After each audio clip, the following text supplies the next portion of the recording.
So we start.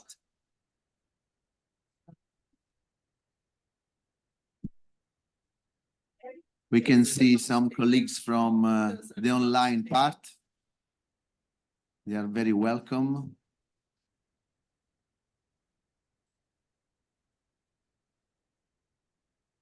Yes, this and this one. You like to do it now, because you didn't get a chance yesterday. Okay. But I think you think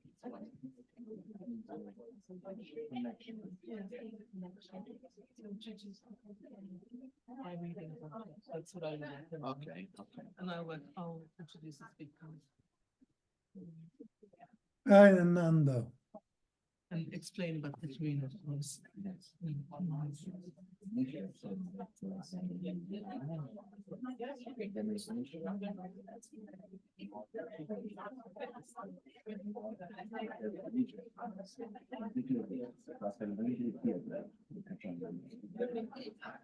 What you mean now?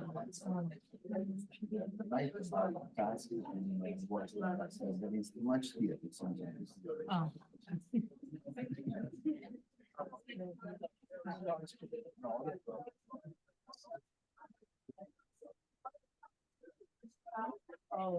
No. Yes. Well,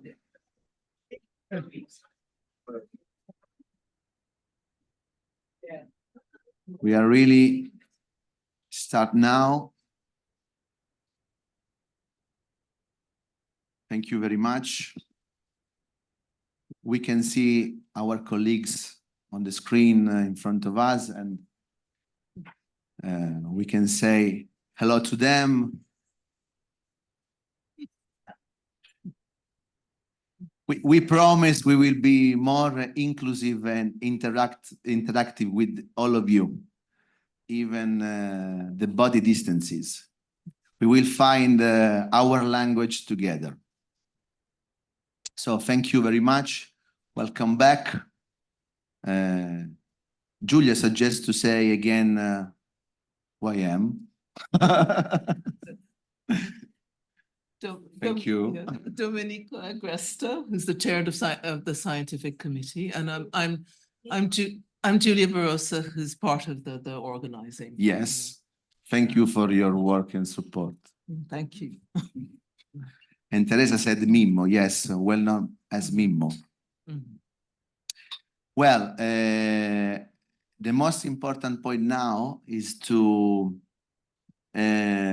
say and to share with you the names of the Student Essay Prize winners 2024.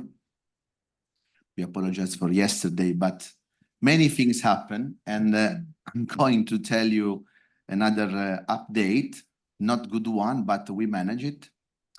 And I can see one of the winners from Heathrow, because we had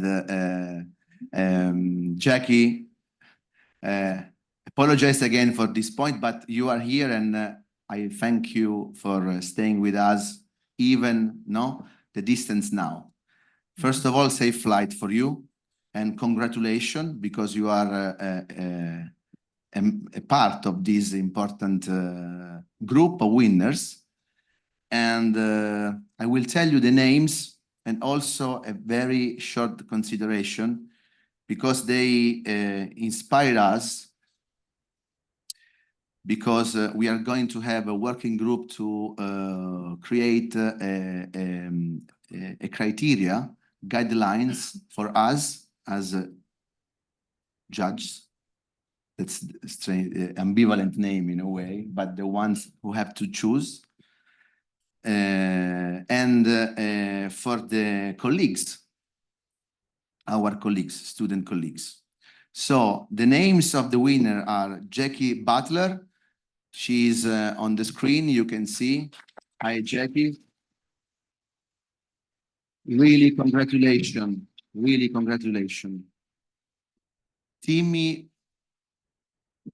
if I'm wrong with the names, I'm sorry, Language, translation, interpretation is the topic. Timmy Paris,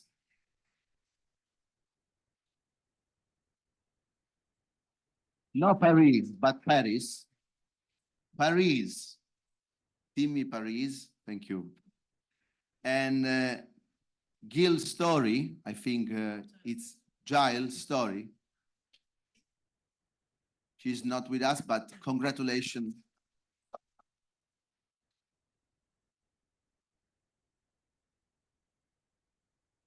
Great title and great works.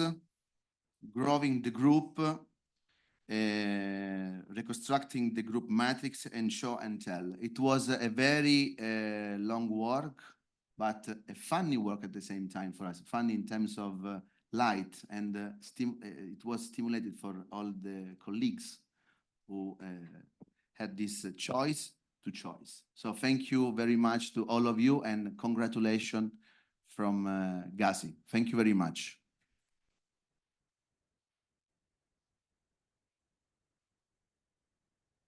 So the other update, the sad one, but as I said, we managed. Caterina Mela cannot stay with us for a family reason, serious health family reason, and according with her, to her, I had the recording of her speech. So we will see her really virtually from the screen, but she have her speech for us.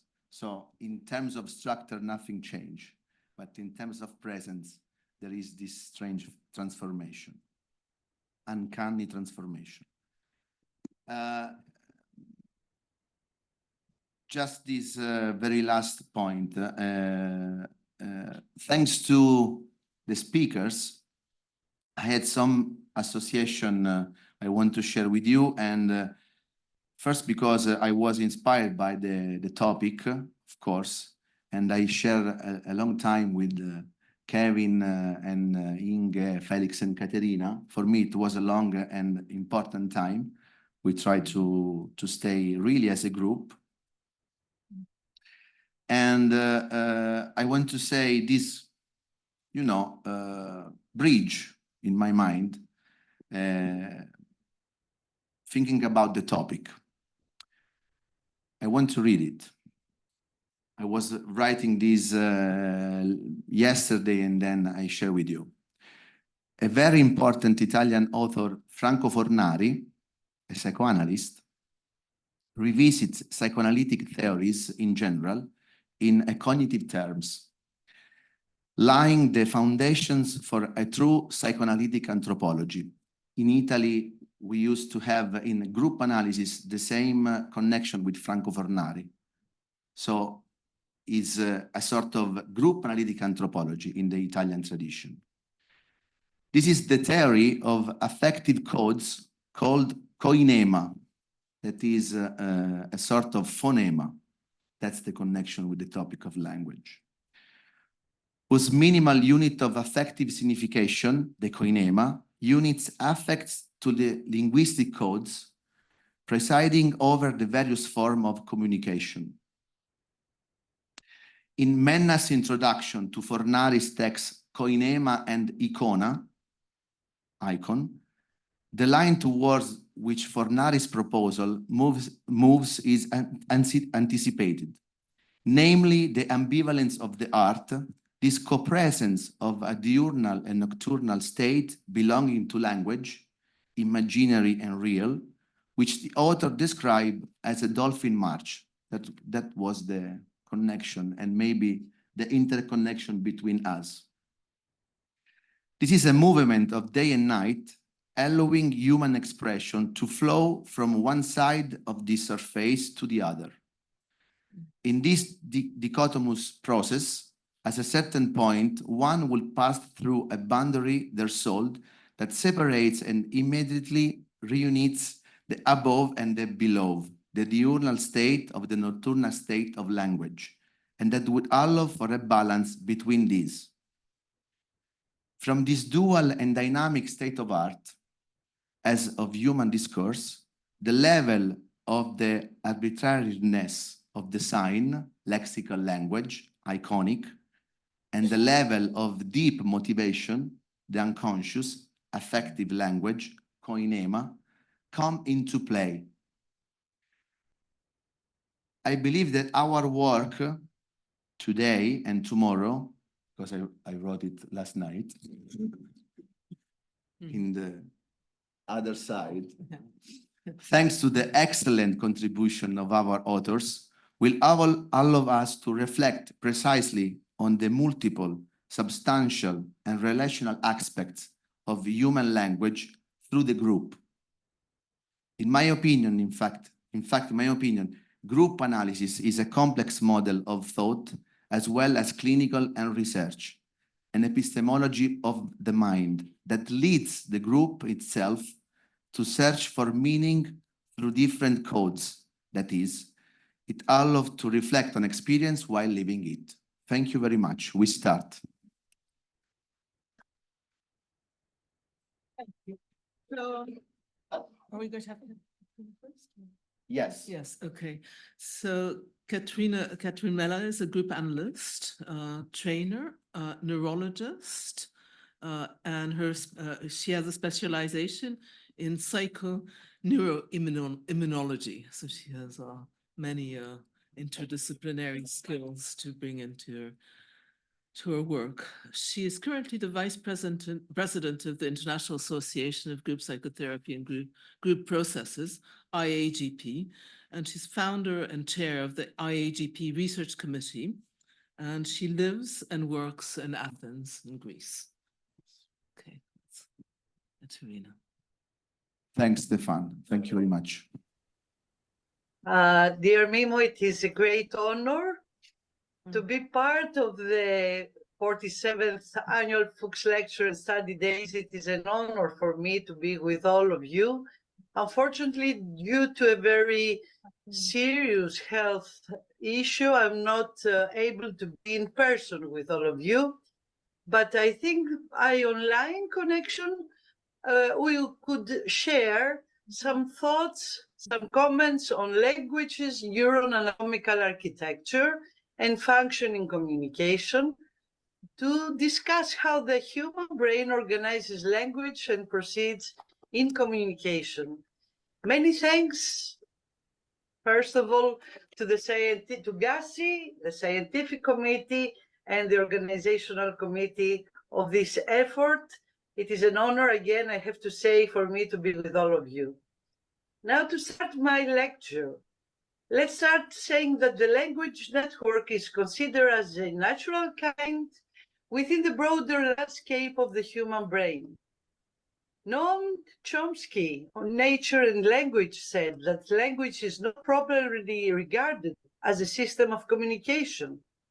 It is a system for expressive thoughts, which is something quite different. Language is represented not in any direct way in the brain by distributed weights of neural synapses. Language varies in cultures and religions. It can be transformed to a digital form in our era. It can be silent or unspoken. Other time, it can be expressed by movements in people with loss of hearing. Especially in Western philosophy, rhetoric philosophy, and psychology language, it is transformed to logos. It is a word coming from the Greek word, and this word logos, the Greek word logos, is coming from the Greek verb leo, that means I'm saying. In psycholinguistics, language processing refers to the way humans use words to communicate ideas and feelings, to how such communications are processed and understood. Language processing is considered to be a uniquely human ability that is not produced with the same grammatical understanding in humans' closest primate relatives. No matter how language is shaped and expressed, our main questions in this lecture are: how does the human brain process language, and which are the implications in understanding cognition and communication? How is human language represented in the brain? The brain, it is embodied in flesh and bone and works in real time. the body interacts with the words. Language obviously came about at some point, whether it was a social invention first or an adaptation. We have at least evolved with the ability to acquire language. If language is embodied in sensor-motor abilities, it is an extension of this. It helps to give us a framework to more accurately speculate about the origins of language. Our words are bound by an invisible grammar which is embedded in the brain. Language processing can also occur in relation to sign languages or written content, called speech. Language processing is a trait of human species. The knowledge about its neurobiological basis has been increased considerably over the past decades. Different brain regions in the left and right brain hemisphere have been identified to support particular language functions. Networks involving the temporal cortex and the inferior frontal cortex with a clear left lateralization were shown to support syntactic processes, whereas less lateralized temporal frontal networks subserve semantic processes. These networks have been substantiated by both by functional as well by structural connectivity data. Some models primarily focus on the neuron anatomy of speech perception, whereas others try to specify the functional neuron anatomy of semantic and syntactic processes, as well as the time course of these. Different memory systems or memory and control systems have been considered as the major parts of language, processing which seem to cover the different components of a language processing system quite well. By working in groups or by dreams, we translate by language unconscious meanings of implicit memory, communicate its context, thus transforming it to an explicit memory. Unconscious meaning is lived and expressed by language in an acceptable social environment, as well as symptoms can be expressed by free-floating discussion and the interpersonal relations. Different processes are taking place during comprehension, such as acoustic phonological analysis, to be referred to the resonance side groups as a group analytic therapeutic factor, as well as syntactic and semantic processes, which are hierarchically structured in time from the analysis of the auditory input to final integration and sentence comprehension. These different processes and their respective neural implementation correspond in different neuroanatomical macro levels each time, with respect to the neural structure at the micro level, considering architectonics and receptor architectonics of the language relevant cortices. The variety of perception in the neuroanatomical architecture of language. Language behavior is complex, but neuroscientific evidence disentangles into distinct components supported by dedicated brain areas or networks.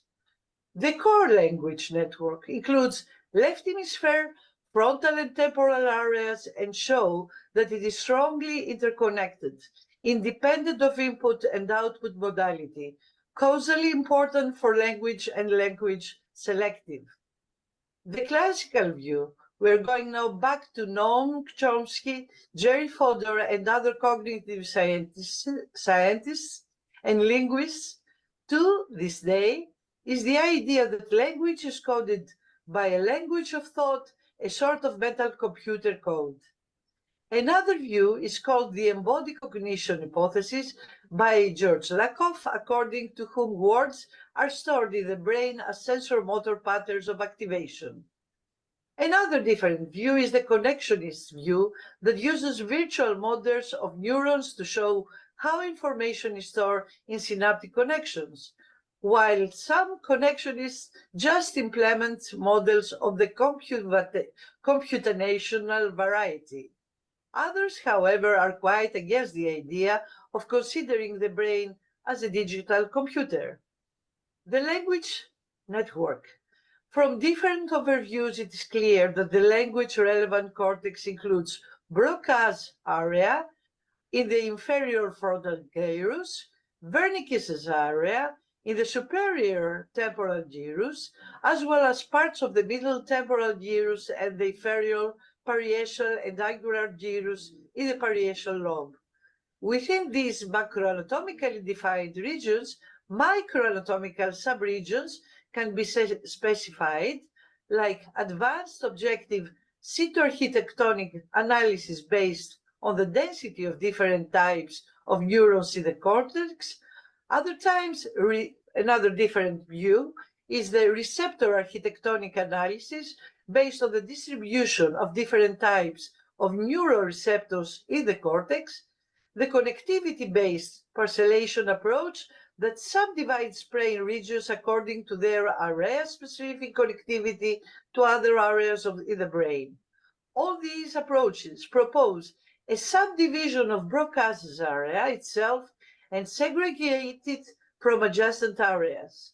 Deeper brain areas like amygdala and hippocampus.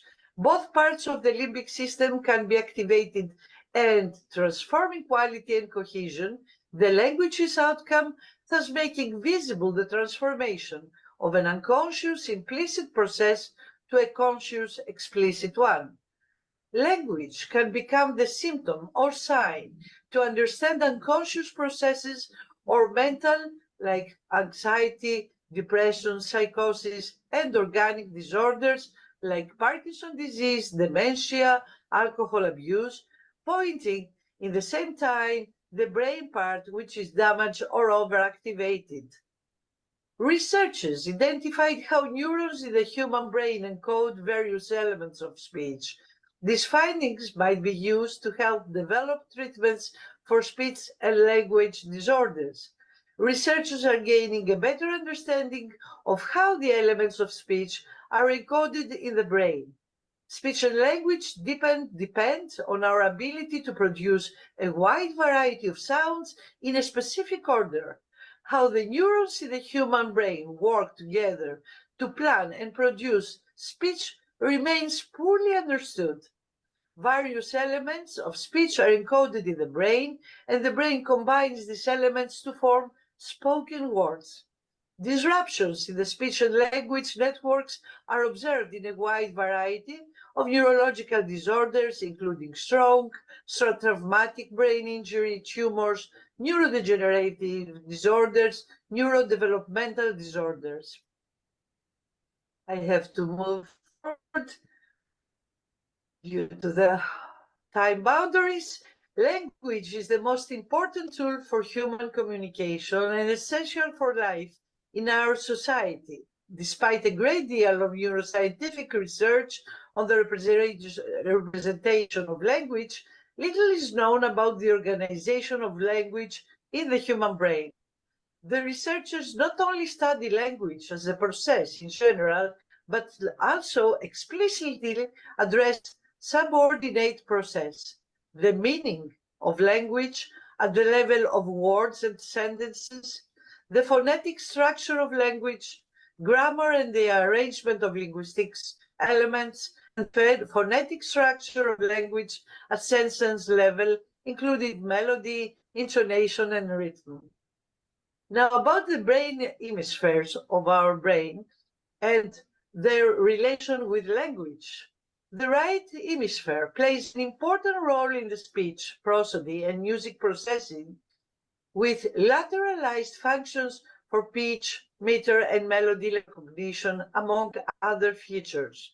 While the left hemisphere shows a high specialization for language, the right one is thought to contribute more to the perception and production of speech prosody. In addition to the classical language, regions in the left hemisphere of the brain structures in the brain regions below the cerebral cortex and the cerebellum play a key role in language processes. In particular, the left and right cerebellum are involved in processes related to the meaning of language and the processing of sounds.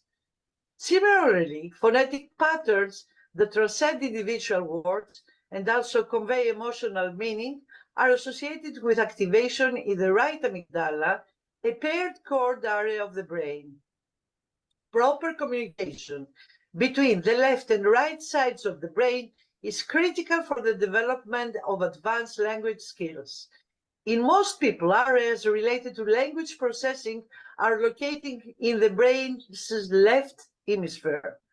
Autism-like problems with language comprehension seen in people with defective connections between the two hemispheres may occur because these individuals tend to use the right side of the brain to process language instead of the left. The left hemisphere's normal specialization for language processing may be more important for the development of language skills than was previously realized. Patients lacking a corpus brain hemisphere were more likely to use the right hemisphere, while born with only a partial corpus callosum fell squarely between the two. According to the theory of share, one of the functions of the corpus callosum is to establish laterality between the two halves of the brain, which is most evident in the way that we see language form. This has broad implications for understanding how the brain is organized during development. Having speech localization on the right side of the brain is associated with lower performance on verbal tasks as measured by the verbal IQ. Lack of hemisphere linking corpus callosum is tied to autism-like language delay in children born without a corpus callosum. The corpus callosum normally develops between the 10th and 14th weeks of gestation, and its failure to develop, called agenesis, can be routinely detected during prenatal ultrasound examination. All who are born with this condition, even the highest functioning, have delays in language acquisition, although most of them learn to speak eventually. Intellectual disability and autism-like social and cognitive deficits. Now, the crying behavior in newborns can be a primary language of communication. Different kinds of tactile communication predispose newborns to interact differently with the subsequent visual stimuli. The nature of a relationship between tactile communication and behavior toward the visual stimuli seems to be quite complex. The callback function of crying is common in a wide number of species, indicates that he has an important conserving function, favoring survival of newborns' crying behavior in relation to the communicative context. Infant crying is not just a physiological or psychopathological indicator, but serves as a communicative signal. Infant crying involves two agents, the infant who cries and the caregiver who listens to crying, interprets it and acts consequently on this interpretation. The crying behavior can play a crucial role in the communicative process between caregiver and newborn. About language communication and the brain. One of the most distinctive human features, specific to his species, is the capacity to communicate through dialogue, through language. Talking and listening, reading and writing constitute the daily universal forms of a normal human being's activity from infancy till death. Moreover, with the progress of civilization, these peculiarly human forms of activity continue to gain in importance, as exemplified in the mounting number of those whose activity, as viewed from the exterior, is almost wholly reducible to acts of speech production and reception. It seems beyond doubt that a constantly increasing part of human wakeful time is devoted to activities associated with verbal communication. Technical progress in communication and mass media, especially nowadays, has led to ongoing verbal intercourse among human beings and groups great distances apart from Earth's surface. These circumstances appear to be of crucial import in the shaping of contemporary life, especially during the COVID-19 period. The process we are considering consists primarily of transmitting diverse kinds of suggestions, recommendations, commands, prohibitions, and instructions, of exchanging information about events past, present, and anticipated in the future, which affect our lives and environments of those in communicative contact, of passing forward the production of man's cognition of reality. These kinds of information are required for the smooth flow of the individual person's activity, which has with time grown increasingly complex and at the same time dependent on the intake of our types of information inaccessible to a single individual through his own resources. Moreover, these kinds of information are indispensable for the proper functioning of social organization, which embrace increasingly wider groups of individuals. This is the principal reason behind the trend to broaden the scope of verbal communication, the characteristic feature of men's social way. On a therapeutic level, talking therapies are based on language and communications. Symptoms as well can be understood by words when openly expressed. Clinical signs in many pediatric, psychological, psychiatric, and neurological disorders can be understood mainly by patients' verbal expression. Language creates connection with the physician and therapy and vice versa, and usually the verbal expression of the symptoms is the first step for recovery. Our discussion focuses on the fact that language can be considered not only as a brain function, but also as a brain exploration, since language connects different brain regions and also activates various brain functions. Language is considered also as a transformation of energy, as an expression of the ego identity in cultural, biological, historical terms. It is not related only with words, but also with symbols, acoustic stimuli, music, melodies, numbers, body gestures, and art. Speech on a written context. It is related with communication, education, literature, politics.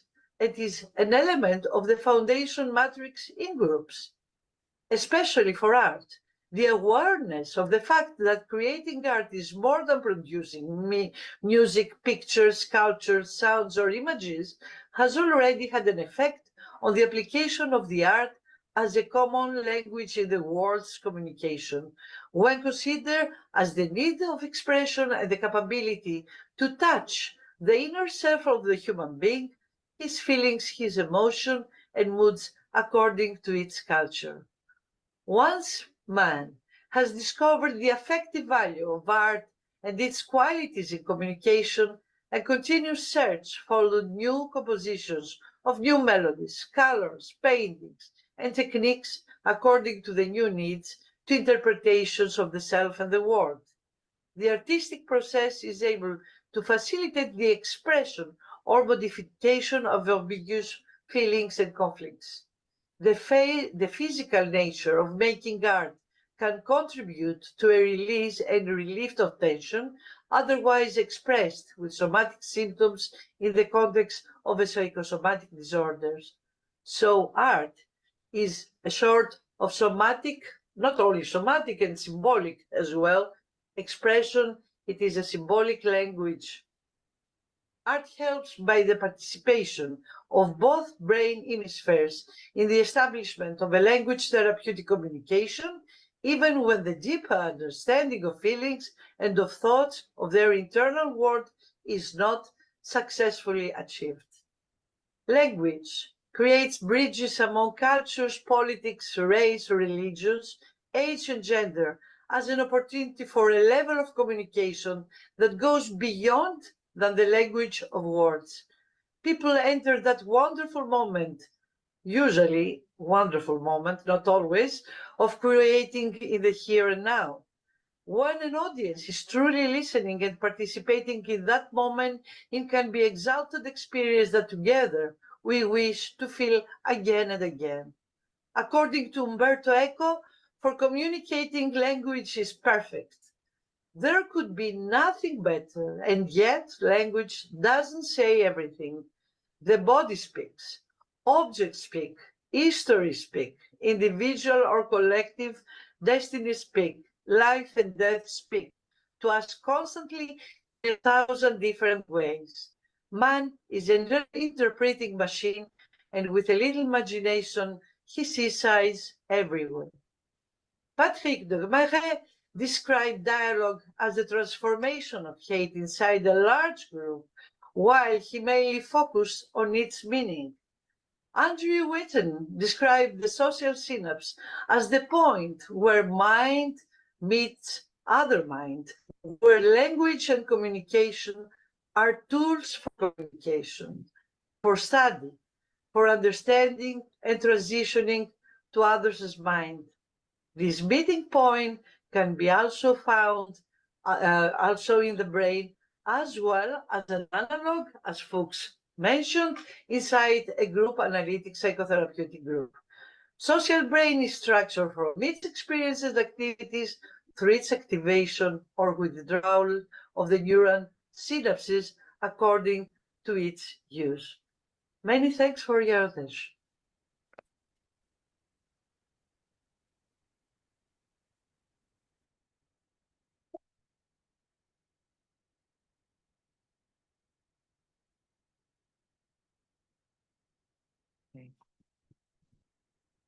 Well, of course, we can say thank you to Caterina. Yeah. Even is not with us. Just 2 PowerPoints she sent because she recommend to show to all of you, to the group, a concept that is connected with the very last sentence. So the idea that the group is also a representation of our brain, space-time during the therapeutic session. Of course, these are the area of language. But Alex, the very last one, this one, I'm sorry, but the quality, but you can see this one. You can read, I'm sorry, but the idea, and this was the recommendation from Caterina, these are 2 languages. The English and the Arabic language, and you can see that the representation of the areas are different, of course, but the interconnection, that was the very important, German, sorry, German, was the corpo calloso, no? That means the interconnection through the 2 hemispheres. So each language, as we said, the ego identity, the language as culture of a foundation myth, no? The culture, no? That is a synonym of unconscious from my point of view, is an expression of the brain organization, but also the anatomical neurological part. So I think this is a very important representation. Thank you very much. Okay. We move on to our second speaker, Felix Korf, who is a group analyst, medical doctor, specializing in psychosomatic medicine, and he's also completing a training in psychiatry currently. He lives and works in Wiesbaden, Frankfurt. But I must add, he also trained at the IGA in London. So there's that duality.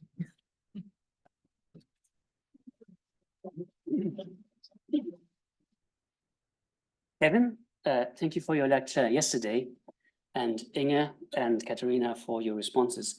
and especially sending best wishes to Katerina and her family. To get better. A lot has been said already, so I hope I can still add something. Making ourselves understood. Translation as a creative task. Kevin beautifully portrays a scene from Wisner's research with a group of the GASi people gathered for conversation in the evening around a warm fire, where tensions from the day could be reconciled. Kevin adds other anthropological findings and traces human progress as the size of human brains has increased over hundreds of millennia of evolution. But history has continued tragically for the GASi, one of the San peoples, living on the edge of the Kalahari Desert, mostly in northern Namibia. Since the arrival of European colonizers in the 17th century, first Dutch, then British and German, the San have been dispossessed and displaced. Their population has drastically decreased. The landscape has changed with the advent of cattle ranches, and since the 1950s, the hunter-gatherers have gradually moved into settlements. With a traditional lifestyle, economic independence has been lost. Today, the San have been described as the poorest ethnic group on Earth. I imagine Kevin agrees that we can question the idea that humans, including the colonizers, and their social intelligence progress through evolution. Kevin cites research on the impact of improving nutrition on increasing brain size. The reverse impact of this epigenetic factor is also well established. Malnutrition can cause decrease in brain volume and social and emotional development in children. And then, in times of climate change, eating meat is not associated with progress anymore. In fact, quite the opposite. On the last sentence, we may not agree. I would like to take this statement as an example to introduce my response. We can live the outwardly most similar suburban lives and at the same time adopt such different political or ideological convictions that we cannot have dinner with our neighbors or even family members anymore. We no longer need different religions to separate us.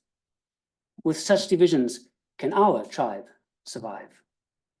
How can we listen to each other, our lived experience and opinions, even if some beliefs are false and some opinions mistaken?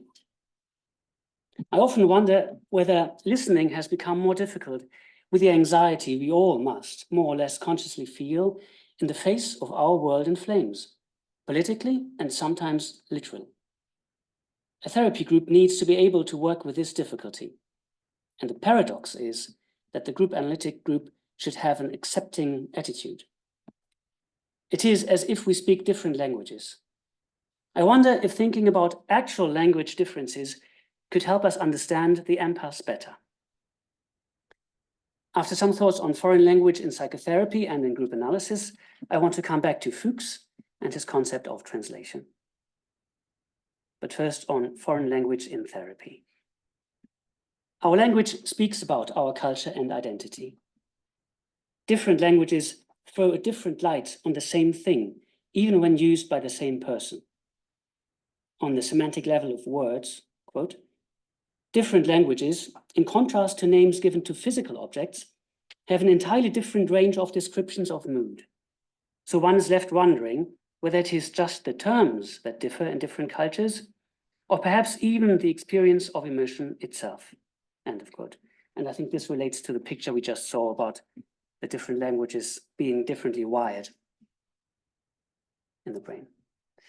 On a higher level, the choice of interpretations and even the content of an account can differ, eventually leading to a different sense of self. Different languages speak us differently. Speaking in one's mother tongue appears related to emotional closeness, belonging, and authenticity. Speaking one's second language can generate distance from memories and feelings. Early psychoanalytic writers stress this protective or defensive effect of a second language. For example, Greenson in The Mother Tongue and the Mother describes how a German patient got in touch with painful memories around her mother only when switching to German. Burke from the perspective of systemic psychotherapy, adds research that being able to switch between language perspectives can be a resource. It can provide the opportunity for mental flexibility, creativity, and a new narrative of one's life. Stories make you replace yourself, as Kevin quotes Apache wisdom. I could not find literature on the complementary phenomenon that a good command of one's first language can be used as defense. From my own experience, the risk of abstract intellectualizing is higher. Orwell's nice sentence from Politics and the English language certainly also applies to German.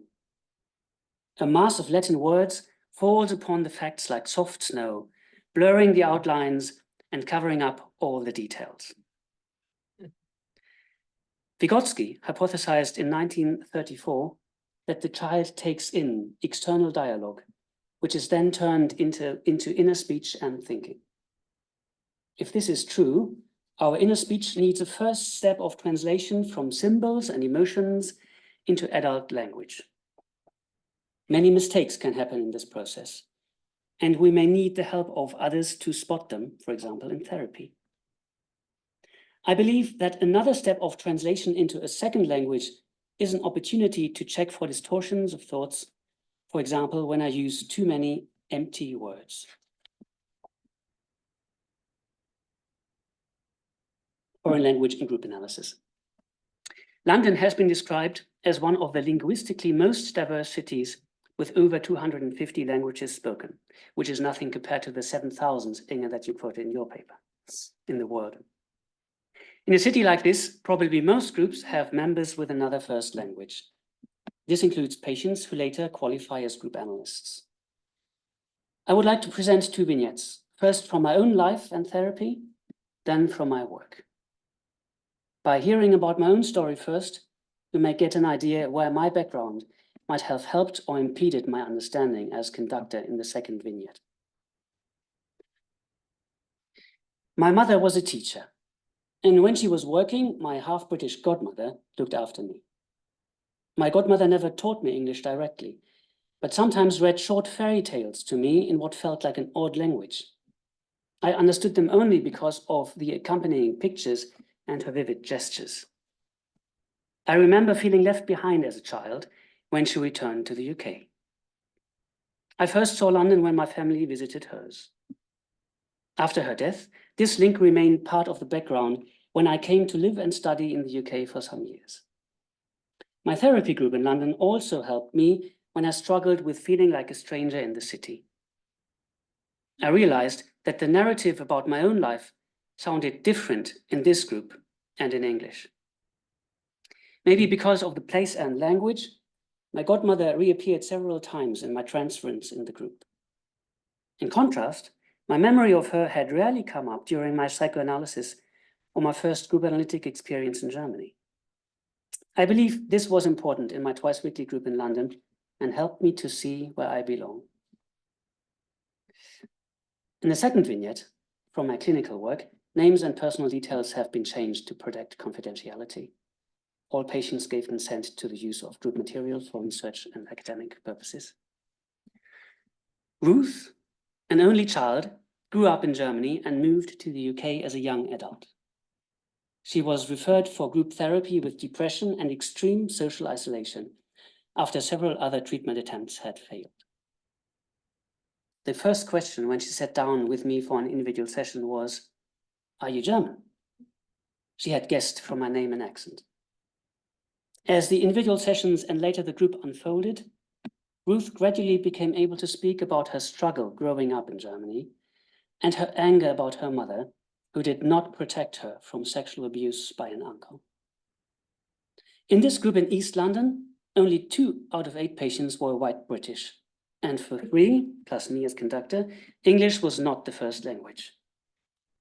Although Ruth and I never spoke German, she regularly would drop in a German word or say, when speaking about her upbringing, "Felix will know." Importantly, another group member also understood German because of his Austrian mother and witnessed what was going on. Belonging and struggles with national identity were prevalent topics in the group. Probably also for this reason, Ruth slowly became very attached to the group. It was often the only reason in the week for her to leave her flat and her loneliness. Ruth seemed reluctant to enter emotional conversations, but eventually started thinking about her intensely ambivalent feelings towards her mother. I cannot let go. She tried to avoid any contact with her because she often felt belittled and hurt. Just as the group could relate more to her vulnerability and being an emotional refugee, she started to miss sessions, much to the group's concern. However, when the group was approaching its closure, coinciding with the final Christmas break, she attended more regularly again. In the last session, several group members, despite all my analytic efforts, brought little treats, and Ruth produced a large bag of homemade Christmas cookies. When it emerged that her mother had sent her the cookies from Germany, I asked her to think together with the group what this might mean. This was brushed aside, but I stopped in my tracks when I saw the first cookie. It looked and tasted exactly like the cookies my mother had made in my childhood. The group soon after ended in a warm and grateful atmosphere. However, Ruth never responded to the service's follow-up emails. I was left with a powerful communication without words, struck by the apparent coincidence around that particular type of shortbread. What exactly the communication meant can only be hypothesized because the group did not continue. I had a sense of failure in that I had not facilitated more understanding for and with Ruth. As much as Ruth could count on my intuitive understanding of her background, others in the group could justly doubt my perceptiveness about their culture. This inequality made me cautious about steering the group's attention more towards the meaning of our shared national identity, most likely a missed opportunity. If we had met for individual therapy, would we have switched to speaking in German? Here in this group, this appeared neither possible nor helpful. Desolueta describes group therapy with bilingual therapists as a transitional space for bilingual patients. I would add that other bilingual group members are at least as important. As an emotional refugee, Ruth appeared to recreate a rupture between herself and others. At the time, when leaving her family, now with her isolation in the UK, and finally in the group by missing sessions. Nitzen elaborates on the group as refuge for culturally uprooted and often traumatized patients. Quote, "My sense is that deep therapy aimed at exploring unconscious processes or encouraging therapeutic regression is not particularly what patients in this setting understand or want. When this happens, it is best, I believe, to let the group be." End of quote. Another view is possible. Ruth was able to share her pain and anger in the group, partly acted out by missing sessions. The cookies were a problematic gift from her mother, and the German noun gift means poison in English. By bringing them to the group, she would not nibble them in loneliness. By sharing them, she made them common in the group, turned them into communication, and available for joint digestion.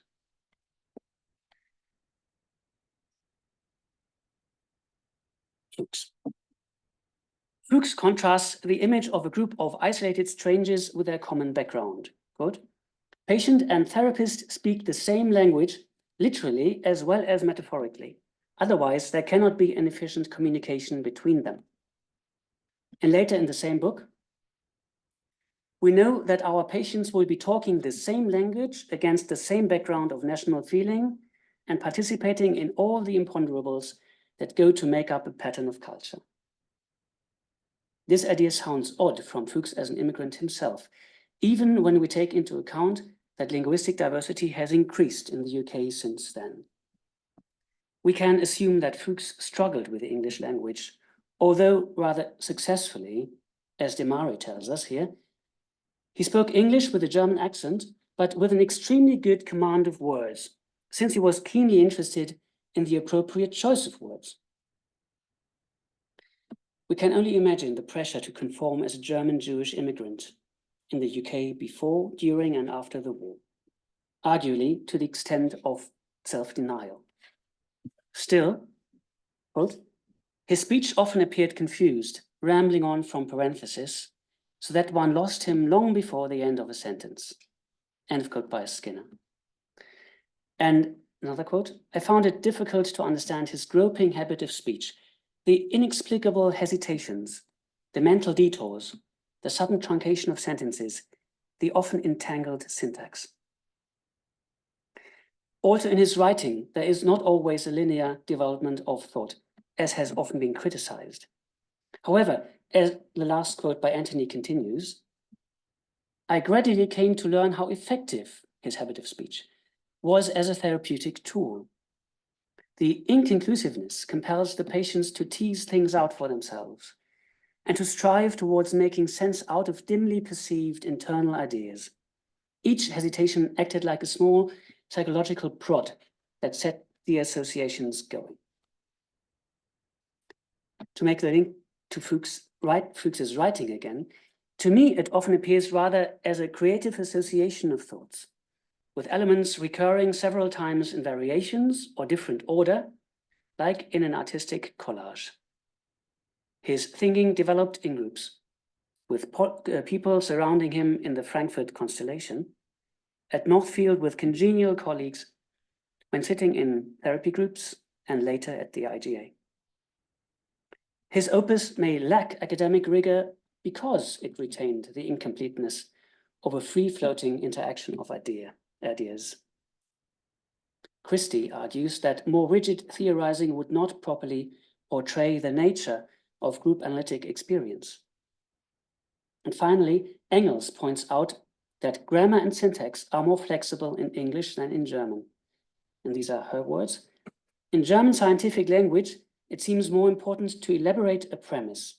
In English, to answer a question. I believe all this is reflected in Foulkes' concept of translation, which he used somewhat loosely for making unconscious meaning conscious, within the group analytic situation, and I think it's important to say within the small group. Quote, all these processes can be looked upon together as if they were translations from one type of expression, from one language to another, from symptomatic and symbolic meaning to a clear understanding. End of quote. Translation here is not just a metaphor, but includes the literal meaning, although the sentence is a bit unclear in the typical way, because the as if introduces a double metaphor. Foulkes himself had to use translation in both senses. Foulkesian translation requires and is inseparable from the group analytic situation. Foulkes' overall impact is expressed in the words of his patient. It is not what you do, but who you are. And he brought this twice, I think, in his book, so I think he found it important, this sentence. It might have been about his own impulse to impart despite all odds. And this impulse is now a central feature of being in a group analytic group.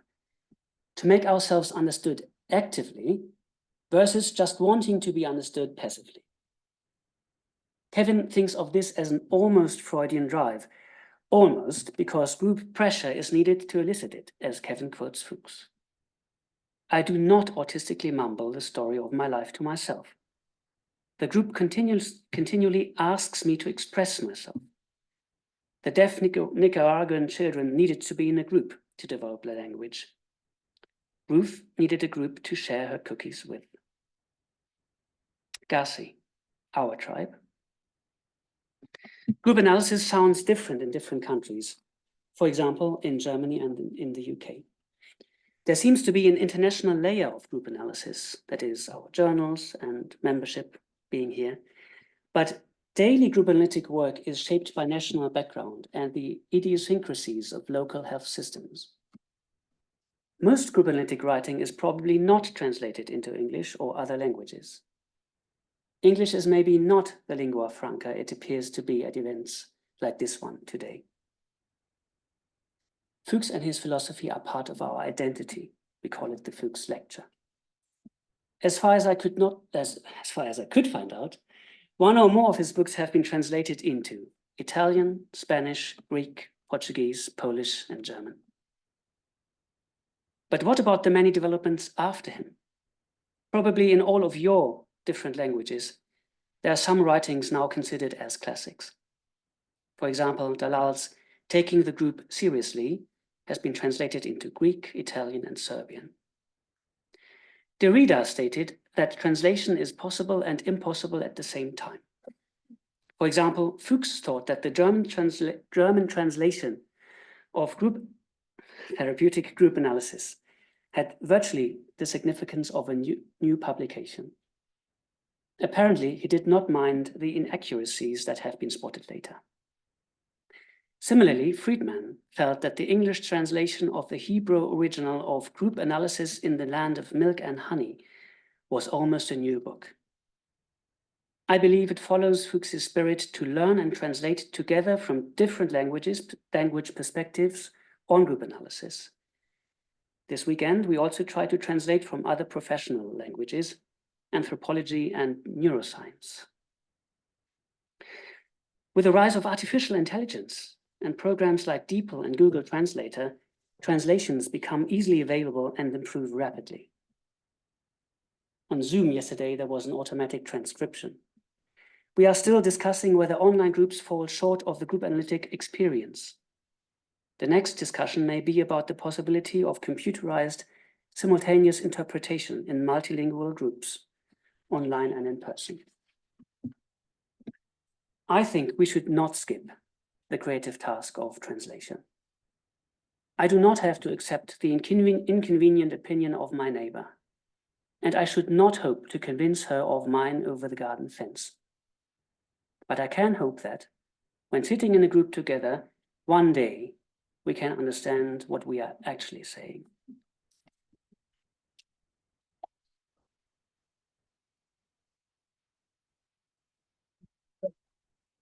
I want to end with something more colorful as an illustration of what I've been trying to say. Maybe the picture can stay and I'll read out the text. This is an unnamed painting by Maurice Nitzen. I imagine these are the cliffs of Dover, the first thing one sees when arriving by ship. What did Freud and Foulkes think when they did? The cliffs can look like a promise, a hope for a new life, but they are also a precipice, a steep end, a barrier, like a language, both challenge and opportunity. Thank you.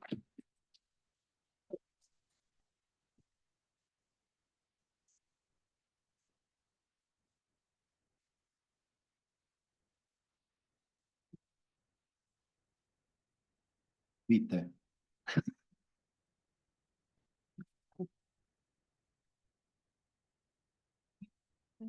Wow. Again, wow. Like yesterday. Well, we can start with our dialogue. And also, I invite our friends, colleagues online to raise the hand with the icon, with the pushing the button on the screen so we can see you and be more interactive. And